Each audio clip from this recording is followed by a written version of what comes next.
que j'espère, c'est que dans le futur musée, tout ce qu'il y a, enfin pas tout, c'est pas possible, une grosse partie déjà de ce qu'il y a dans les réserves pourra être mise en valeur dans le futur musée.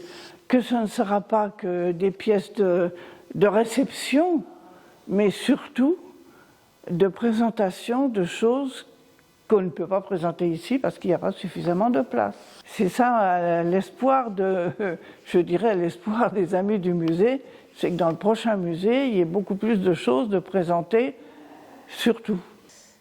Plus grand déjà, sûrement, et avec peut-être des pièces qui viennent de la réserve justement et qui n'ont pas encore été exposées et qui vont venir d'époques encore plus variées. Mais là, par exemple, plus peut-être des pièces, pas forcément préhistoriques, mais de l'âge de pierre un peu, parce qu'il y en avait pas mal dans le musée, enfin dans la réserve. Donc peut-être des pièces comme ça, et puis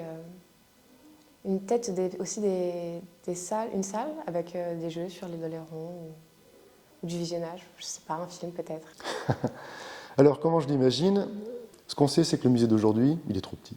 Il y a des choses à faire. Alors le musée du futur, ou le musée de demain, avec son agrandissement tel que je le connais aujourd'hui, va permettre d'écarter un peu les murs, de redonner de la dimension et d'exposer plus de choses, d'aller chercher vraiment des périodes de notre histoire qui sont très méconnues.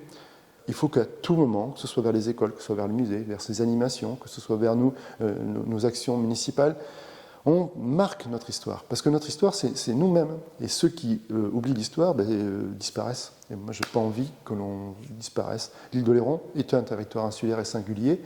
Il faut le protéger. Et ce musée de demain doit pouvoir traiter aussi ce côté maritime, ce côté historique, ces périodes. L'île d'Oléron existait. Comme un cheminement permettant de comprendre la vie dans l'île à toutes les époques. Peut-être aussi y inclure une période plus récente, qui est celle du tourisme, qui a révolutionné totalement la vie dans l'île.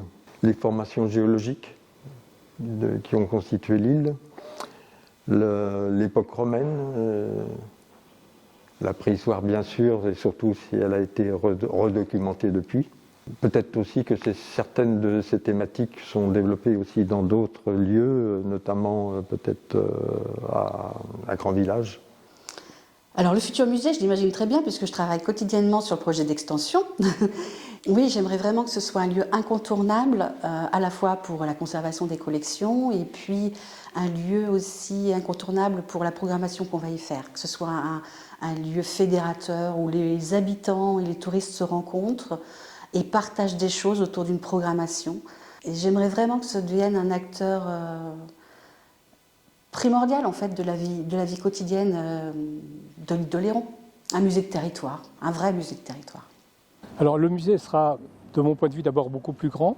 Il est trop petit. On a besoin d'avoir un espace d'exposition temporaire beaucoup plus confortable. Là, on va passer de 80 mètres carrés à 200 mètres carrés. Donc, ce sera quelque chose de très important. On aura aussi un espace pédagogique où on pourra accueillir les jeunes, les scolaires. Un espace aussi dédié aux conférences auxquelles on pourra participer en dehors de l'ouverture du musée. Donc, ce sera un espace qui sera dédié, sur lequel je suppose que les amis du musée vont trouver de quoi se nourrir. Et puis, voilà. Et puis surtout, un musée qui évoquera donc l'histoire très lointaine de l'île d'Oléron qui manque aujourd'hui.